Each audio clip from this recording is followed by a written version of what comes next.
At E3 2019, CD Projekt RED went big, finally revealing that Cyberpunk 2077 would be releasing in April of 2020. Besides the grand release date announcement we had been waiting years for, we also got one major surprise that I'm still shocked did not get leaked ahead of time, and that of course is Keanu Reeves portraying the infamous Johnny Silverhand, a major character already established in Cyberpunk lore. Now, while it seems just about everyone has been excited about Cyberpunk 2077, there is a small, loud minority that have been stirring up chaos as of late, creating misguided outrage which forced CD Projekt RED's art director to defend her work. Of course, what I'm referring to is an in-game advertisement which managed to anger a lot of people. Although I do find it interesting how everyone ignores the boatloads of other advertisements in the game which have a similar theme, except, they don't have the big package. But this one specific in-game advertisement had quite a few journalists making some very serious accusations about the game,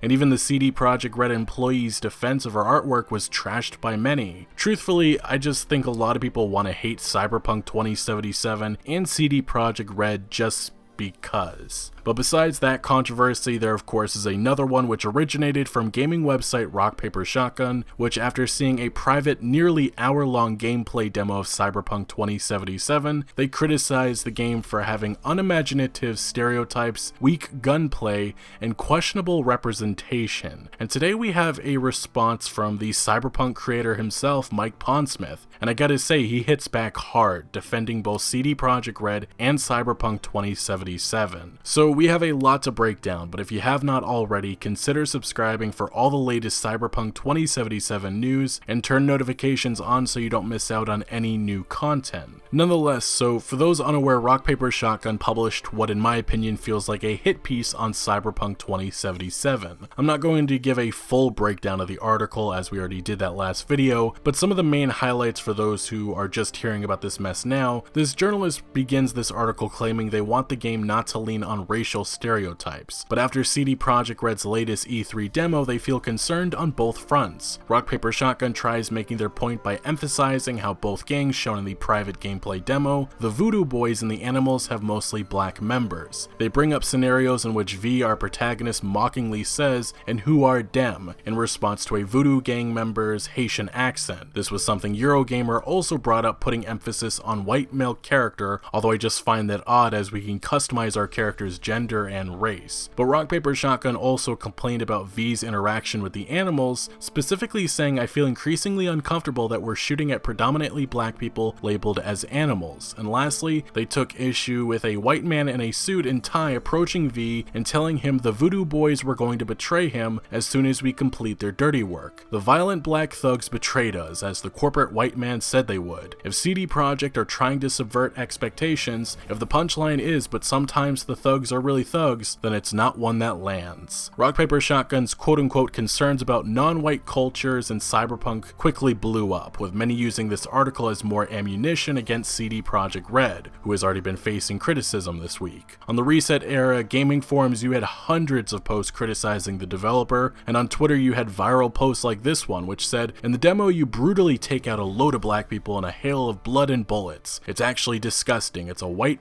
bad people fantasy come to life. It's completely and utterly horrible. It's the most absolutely vile thing I've ever had the displeasure of witnessing." And another user saying, "Maybe, and I'm just riffing here, we should stop extending the..." Well, you can read that one, calling CDPR an alt-right studio?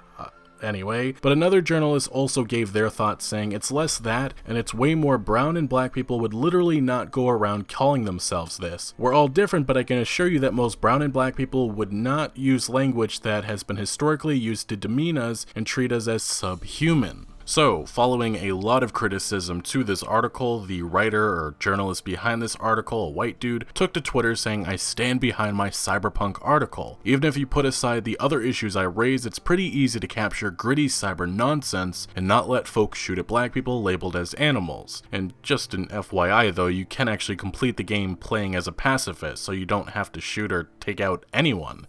The option is there. Well, with all this anger and outrage, as I said in my last video, I think it's mostly all misguided.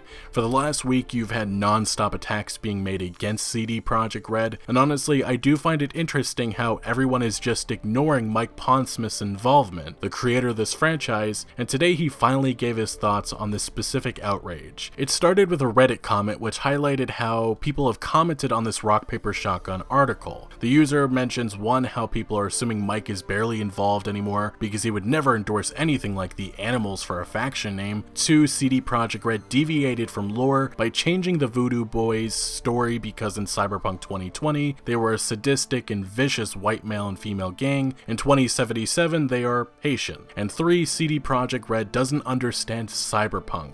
Mike Pondsmith was not having this false outrage, and he responded with this. 1, if I wasn't heavily involved, I would be able to get more done. As it is, I barely have a life. 2, as for the animals, the whole freaking point is that they think of themselves as powerful, dangerous, wild animals. You'd have thought the lady named Sasquatch, which is the leader, would have given them a clue. 3, the original Voodoo Boys were a scathing commentary on cultural appropriation. I love the idea that real practitioners of voodoo moved in and took back their turf, and they even got the Creole right. 4, who the bleep do you think you are to tell me whether or not my creation was done right or not? So yeah, Mike is not having this, and this isn't the only thing he had to say because he responded to another user in which they highlighted how people are trying to tell others what they should be offended by. Mike responded by saying, "Want to say this just once, I'm really tired of well-meaning people on internet chat boards paternalistically telling me what I as a black person should be offended by. You want to be my ally? Go gird up your loins and at this year's Thanksgiving dinner, have the nerve to tell your racist Uncle Bob to shut the bleep up for a change." But there's actually even more because Mike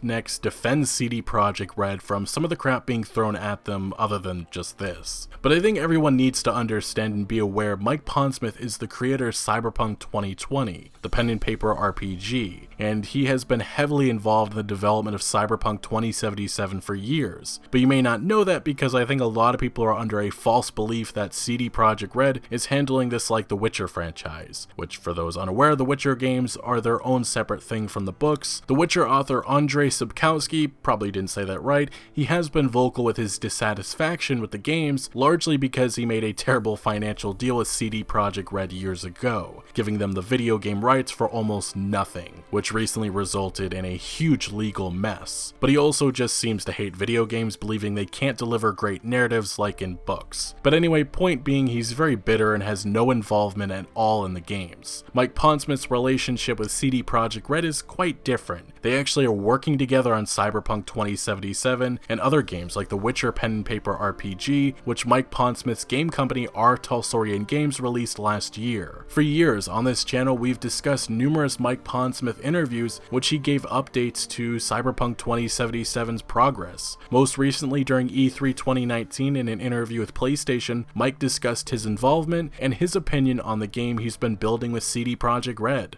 I think my immediate thought is, damn, we got it right. Yeah. It's fascinating because I also work in video games directly, so I've had a chance to see this process over years. What I'm most amazed at is the level of quality and attention to detail, and the fact that the team over CD love this stuff as much as we do at Talsorian. Yeah. You know, we lucked. We got people who were fans. Yeah. I mean, really fans. And from what you've seen of the game so far, obviously you've been heavily involved in the development of it. Does it look like it looked in your head when you first envisaged this world? Actually, I'm amazed at how close it is. But then, you know, in retrospect, because I was involved in the process all along, it ought to look pretty much like, you know, I want to see, because I had a chance to say at each step. Within another interview during E3 2019, this time with YouTuber Young Yeah, Mike Pondsmith also explained his excitement with how the Voodoo Boys have changed. What I love about the Voodoo Boys, I love them, is that I have been trying to get more of a sense of also African American or African cultures in there, and where they took them was to really make it more religious as well. And I think that's just awesome. So yeah, you know, some people kind of gone, yeah, you know, well, I'm not sure about this. Maybe it's offensive. I'm going, no, man, this is covering something that we need to do. It's cool. Sure. Mike Pondsmith would also go on to explain how one of his associates talked with some people who were of Caribbean descent and they were ecstatic about being represented in Cyberpunk 2077. They were from Haiti. And Haiti or Trinidad, and they were listening to discussions, where the Voodoo Boys are talking, and they went, yeah, we understand that. That's our language. And they nailed it. That's awesome. And I looked at the church and went, yeah, that's the sort of church I've seen.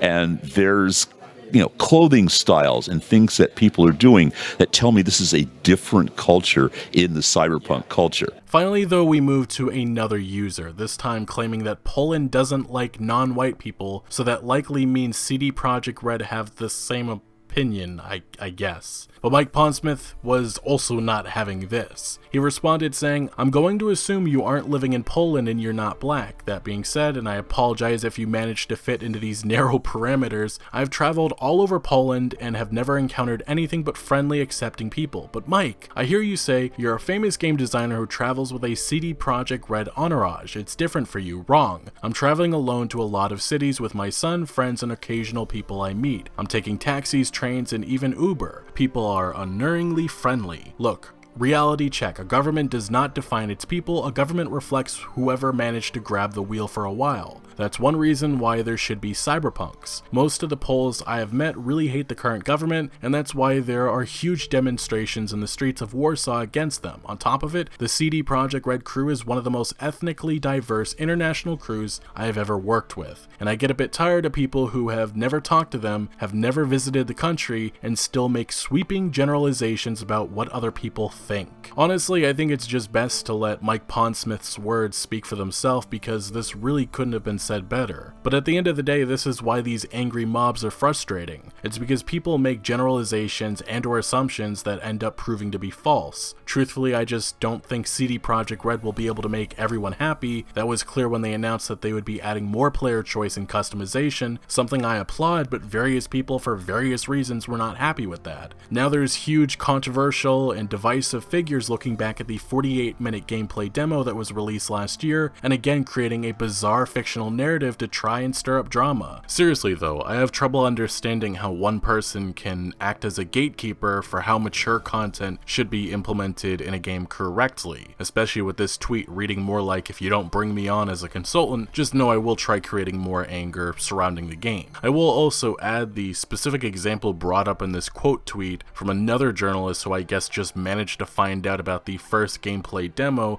the bathtub scene, is being blatantly misinterpreted to try and push this idea that CD Projekt Red doesn't know what they are doing and that they don't understand this cyberpunk genre. Money changed hands for these doofuses to write a cyberpunk game, and little does this journalist know this is based on a black man's creation, something he's worked decades on. He's been heavily involved in this game since it began development years ago. This won't end, but what I will say is that it's important everyone understands how often these malicious tactics are used. In this case, with Cyberpunk 2077, you've had two different major debacles occur this week, and each of them have been destroyed by context. Crazy how if people don't rush to judgment, they eventually find out the outrage was kinda nonsense. Either way, if you do have concerns, do know that buried under all the anger is CD Projekt Red saying they're doing their best to represent different groups respectively, and co-founder Marcin Nowinski confirmed to Kotaku they're consulting with a Haitian NGO to make sure they are being careful. But later this year, Cyberpunk Red, Mike Pondsmith's latest pen and paper RPG,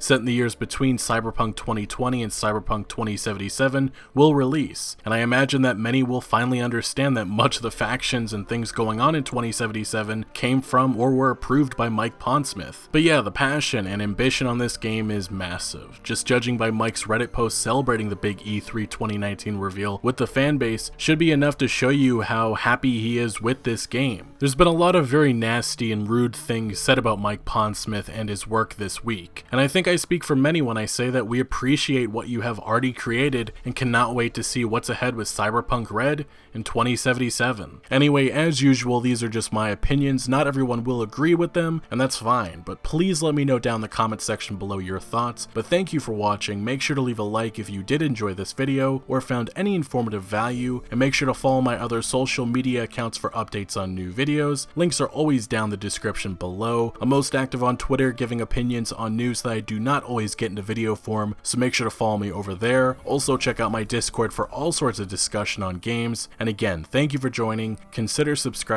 for more videos like this, and I'll see you later.